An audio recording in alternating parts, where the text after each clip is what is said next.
Operation सिंदूर के बाद जहां पूरे देश में खुशी की लहर है, सभी भारतवासी पाकिस्तान को मुंह तोड़ जवाब देने के बाद खुशियों में डूबे हुए हैं। वहीं पर विपक्ष भी दिख रहा है इस खुशी का हिस्सा। नमस्कार, मैं अमित कश्यप और आप देख रहे हैं हंगामा टाइम्स न्यूज। उत्तर प्रदेश की राजधानी में सपा के वरिष्ठ नेता राजेश यादव ने मोदी सरकार को बधाई दी। बताया जिस तरह से ऑपरेशन सिंदूर चलाया, एक चुटकी सिंदूर की कीमत जो पाकिस्तानियों को जरूरी थी बताना, बिल्कुल सही जवाब दिया। और वहीं पर उनकी भूरी भूरी प्रशंसा की है कि देश के प्रधानमंत्री नरेंद्र मोदी और उनके नेता अखिलेश यादव ने जिस तरह से एकजुट होकर ये बदला लिया है वो काबिल तारीफ है, क्योंकि आतंकवाद के खिलाफ सभी को एक होना है और आतंकवादी को मार गिराना। आइए डालते हैं गुप्ता चीफ सब एडिटर की एक रिपोर्ट पर नजर। नमस्कार, मैं एकता और आप देख रहे हैं हंगामा टाइम्स न्यूज। भारत ने पाकिस्तान को नस्त नाबूद करने का फैसला जो लिया है उस पर काम शुरू हो गया। इस काम का या इस फैसले का जो नाम दिया है वो ऑपरेशन सिंदूर के तहत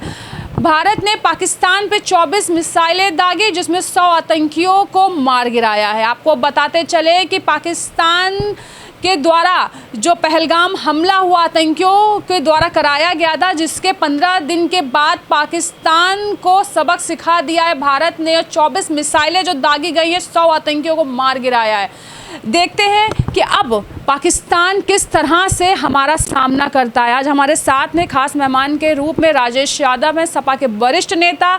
इस हमले को इस बार भारत ने जो पहल करी है पाकिस्तान के साथ, जो खेल हो गया है सर, क्या देख रहे हैं इस नज़र से, किस नज़र से देख रहे हैं, क्या कहना चाहेंगे सर? इस जो हमला किया पाकिस्तान ने हमारे ऊपर, जो आतंकी अटैक हुआ, अब हमने जो बदला लिया उसको किस तरह से देख रहे हैं?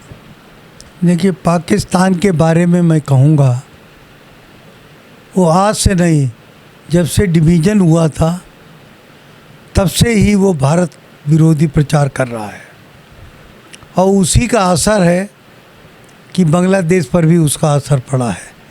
जबकि बांग्लादेश की पूर्व राष्ट्रपति इस समय इंडिया की शरण में है, तो तमाम आतंकी लोगों को पैसा देना, भारत के खिलाफ जहर उगलना, उसी कड़ी में ये जम्मू कश्मीर की घटना है। जम्मू कश्मीर के लोग कितने अच्छे हैं ये चैनल से सब पता चला है, लेकिन पाकिस्तानी अपने लोगों को जम्मू कश्मीर से शकल सूरत मिलती है उनके भेष में भेजते हैं और अटैक करते हैं। और कुछ एक लोग जो बिके हुए हैं पाकिस्तान के, वो उनकी मदद करते हैं। पाकिस्तान की शुरू से इच्छा रही है कि हमने बांग्लादेश को अलग किया है तो इनके यहाँ भी कुछ प्रॉब्लम क्रिएट हो, और उस प्रॉब्लम क्रिएट में मोदी जी को भी मैं बधाई देता हूँ, अखिलेश जी को भी बधाई देता हूँ कि उन्होंने इसको कई भागों में, जो एक भागों में था, कई भागों में बांट दिया।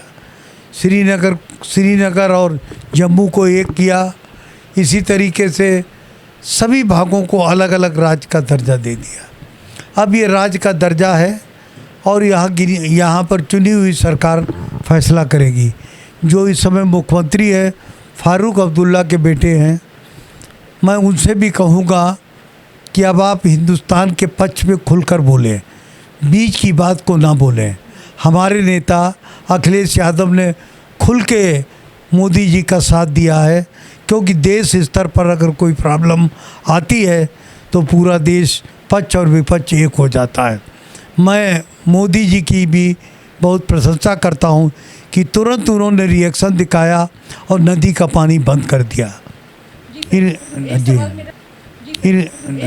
राजेश जी, आपसे ये भी है कि बहुत से लोग कह रहे जैसे युद्ध हुआ, यानी कि युद्ध क्यों नहीं हो रहा है, मोदी जी इसका क्यों नहीं पाकिस्तान को जवाब दे रहा, आतंकी हमले के 15 दिन बाद बहुत सारा प्रेशर था। तो आपको लगता है युद्ध करना या युद्ध के लिए तैयार होना, रातों रात फैसला लेना बहुत आसान होता है? नहीं, देखिए, युद्ध कल स्ट्राइक हुई है, कल आतंकवादियों के कैंप पे स्ट्राइक हुई है। ये तो शुरुआत है।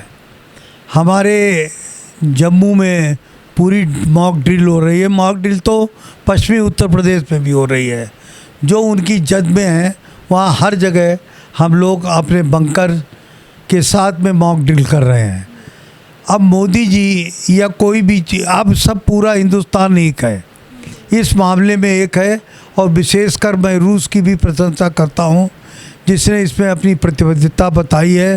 अफ़गानिस्तान की भी प्रशंसा करता हूँ और तमाम वो जो हमारे देश हैं, उसमें लंदन भी आता है, यूके भी आता है, उन्होंने भारत में मोदी जी की प्रशंसा की है और पूरा विपक्ष उनके साथ खड़ा हुआ है। मैं अखिलेश की विशेष रूप से प्रशंसा करता हूं क्योंकि वो मिलिट्री स्कूल के पढ़े हैं। वो जानते हैं कि युद्ध के समय क्या हालात होते हैं और किस तरीके से सत्ता पक्ष को सपोर्ट करना चाहिए। लड़ाई अपनी जगह है राजनीतिक, और युद्ध अलग होता है।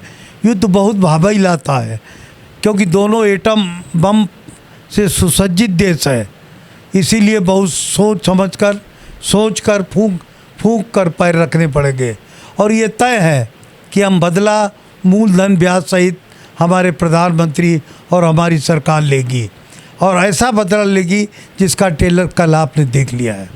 सर, एक सवाल मेरा आपसे और है कि जब ये हमला हुआ था, ये मेरा सवाल आम जनता से भी है कि जब ये हमला हुआ था तो बहुत से लोग पाकिस्तान के जो झंडे थे वो जगह जगह ज़मीन पर चिपका दिए क्योंकि वो रोष प्रकट कर रहे थे, भाई इतने लोग मारे गए, वो भी पर्यटक जो जिनका किसी लेना देना नहीं किसी चीज़ से, तो उन्होंने रोष प्रकट किया, झंडे जो थे वो ज़मीन पर लगा दिए कि पाकिस्तान। लेकिन यहीं के लोग, यहीं की महिलाएं, यहीं की बच्चियाँ, यानी कि अधिकतर महिलाओं बच्चियों के, सर ये वीडियो बहुत वायरल हुआ कि वो झंडे को बड़े इज्जत से ज़मीन से निकाल के संभाल के रख रही थी।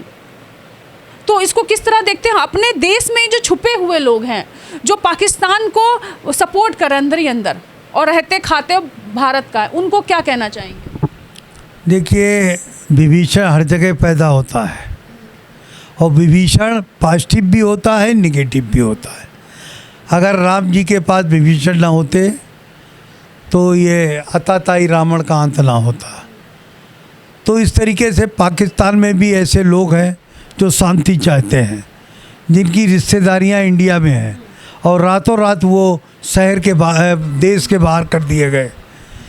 कितना दुखद होता है। बुआ फूफा से भांजा अलग हो रहा है, जीजा अलग हो रहा है, और उनके पास 15 दिन का वीज़ा था लेकिन 7 दिन में ही उनको वापस किया गया है। ये मानवता रो पड़ी कि कैसे हम करें, लेकिन ये वहाँ के शासक, वहाँ के लोग, वहाँ के आतंकवादी ये कुछ नहीं समझते हैं। आतंकवादी को VIP ट्रीटमेंट दिया गया है और वो वहाँ की अच्छे गेस्ट हाउस में और पॉश कॉलोनी में रह रहा है। उस आतंकवादी को भारत को सौंपना चाहिए जिसने बम्बई अटैक पे बहुत बड़ा रोल अदा किया था। मैं देश की जनता से एक ही बात कहूँगा कि संकट की इस घड़ी में हम पूरे के पूरे, हम का मतलब हम और हमारे नेता शिवपाल सिंह और अखिलेश यादव इस समय पूरी तरीके से सरकार के साथ पे है। जब देश पे कोई चोट पहुंचती है तो हमारे नेता जो कि खुद ही मिलिट्री बैकग्राउंड के हैं, अखिलेश यादव, खुल के सरकार के साथ होते हैं।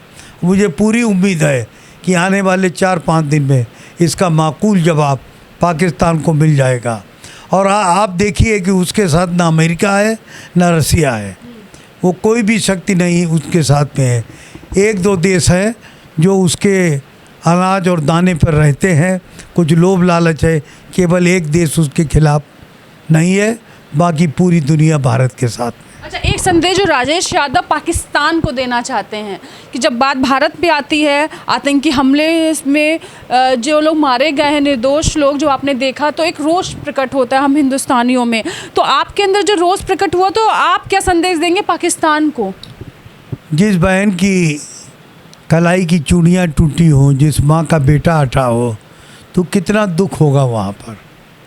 मैं ये संदेश पाकिस्तान के भाई बहनों को भी दे रहा हूँ कि इस लड़ाई में अगर आपके भाई बहन, माँ या कोई भी ख़त्म हो जाता है, जैसे अफ़गानिस्तान में हुआ, तो आपको भी बहुत अफसोस होगा। आप अपने स्तर से पाकिस्तान की सरकार को बताएं कि युद्ध किसी चीज़ का अंत नहीं होता है। युद्ध छिड़ गया तो आप देख लीजिए अफ़गानिस्तान बेकार हो गया, और इधर चाइना युद्ध लड़ते लड़ते परेशान है, और कई देश इस समय 2 विश्व युद्ध चल रहे हैं, दोनों की जनता बेहाल है। मैं दोनों देशों के जनमानस से कहूँगा कि संयम बरतना आपका काम है और सरकार का मनोबल बढ़ाना भी आपका काम है। हम अपने प्रधानमंत्री और अपने नेता अखिलेश यादव की पूरी पूरी प्रशंसा करता हूँ कि आपने संकट की इस घड़ी में देश का साथ दिया, सरकार का साथ दिया। मैं आपको बहुत बहुत धन्यवाद देता हूँ। तो ये थे हमारे साथ राजेश सर, जिन्होंने बताया कि इस युद्ध यानी कि जो कल भारत ने पाकिस्तान को जवाब दिया है, किस तरह से उन्होंने देखा। कहते हैं कि युद्ध हमारे लिए यानी दोनों देशों के लिए तो खराब है, लेकिन जब बात आती है आत्मसम्मान की, बात आती है निर्दोषों के खून का बदला लेने की, तो हमें लगता है हम युद्ध शुरू नहीं करते, लेकिन जब हमसे कोई उकसाता है, परेशान कर, तो जवाब जो हम देते हैं तो देखते ही बनता है। तो बने रहिए हंगामा टाइम्स के साथ। मैं एकता आपसे इजाज़त लेना चाहूँगी। नमस्कार।